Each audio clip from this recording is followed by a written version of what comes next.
This is all I've ever known.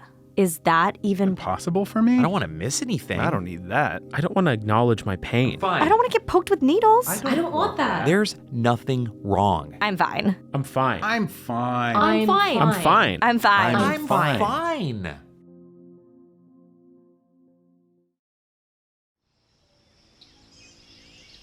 Imagine a quiet town where the echoes of tradition fill the air and the past is revered like a cherished heirloom.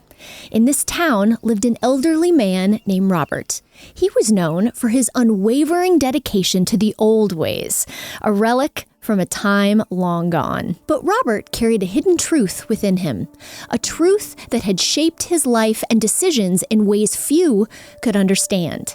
You see, Robert had hemophilia, a condition that had woven its presence into the tapestry of his existence. Growing up in an era when hemophilia care was vastly different, Robert had learned to accept bleeds as an inevitable part of his life. Over the years, a new generation emerged, including Robert's granddaughter, Emily. She wondered if there was a path untaken, a journey towards a different understanding of hemophilia care. Grandpa, can I ask you something? Of course, Emily, what's on your mind? Well, I've been reading about advancements in hemophilia care. There are treatments that can help prevent bleeds, you know? Yes, I've heard about those treatments, but back in my day, things were different. We didn't have those options. I understand, Grandpa, but what if we could explore a different path together? Robert gazed at his granddaughter, his eyes revealing a mix of nostalgia and uncertainty. The thought of change was both inviting and daunting. In the days that followed, Emily and Robert embarked on a journey. They dove into the world of preventative treatments, learning about the possibilities they held. And gradually, Robert began to see that change wasn't about abandoning the past. It was about embracing a future while respecting his roots. Welcome to another edition of I'm Fine on the BloodStream podcast. Inspired by Robert's journey, let's dive into the theme of embracing change in hemophilia care, breaking free from the past. Today, you get to spend time with me, Amy, the co-host of the BloodStream podcast and a community advocate for over 20 years. We are diving deep into the topic that is crucial for individuals with hemophilia, their caregivers, and the entire hemophilia community. Join me as we explore the theme of embracing change in hemophilia care, breaking free from the past. Treating hemophilia on demand. Now, that is a practice that many older patients and those with mild to moderate hemophilia grew up with. It's the norm that they've come to accept. Just like the saying goes, this is all I've ever known. But today, we're challenging that notion. And let's unravel why some individuals are hesitant to switch gears and explore the possibilities that modern treatment options offer.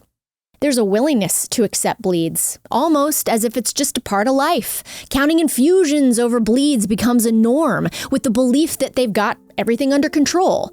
But let's take a moment to reflect. What if there is an alternative that reduces the frequency of bleeds, offering more freedom and peace of mind? Prophy is wasteful, they say. It's a perception that can stem from various sources: financial concerns, skepticism about its effectiveness, or even just a fear of the unknown. But what if we look at the bigger picture? What if we consider the long-term benefits of preventative care, not only for an individual with hemophilia, but also for their loved ones who share in the journey? Every person with hemophilia is deserving of the best care available. And when we recognize our own worth, it becomes easier to embrace change and to advocate for our needs. Hemophilia severity is determined by factor activity levels, a measurement of how much factor you have in your blood at time of diagnosis.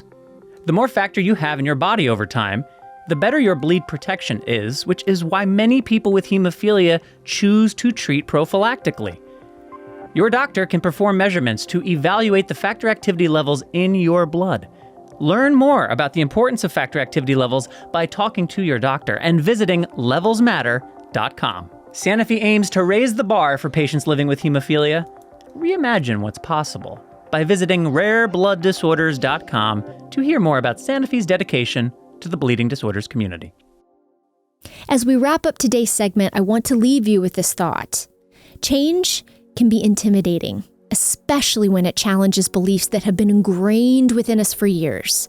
But breaking free from the past doesn't mean abandoning it entirely. Embrace the idea that you deserve the best care, and don't let outdated perspectives hold you back. And for those seeking additional resources on behavior change, mental health, or even hemophilia care, visit mentalhealthmatters2.com. We're here to support you every step of the way.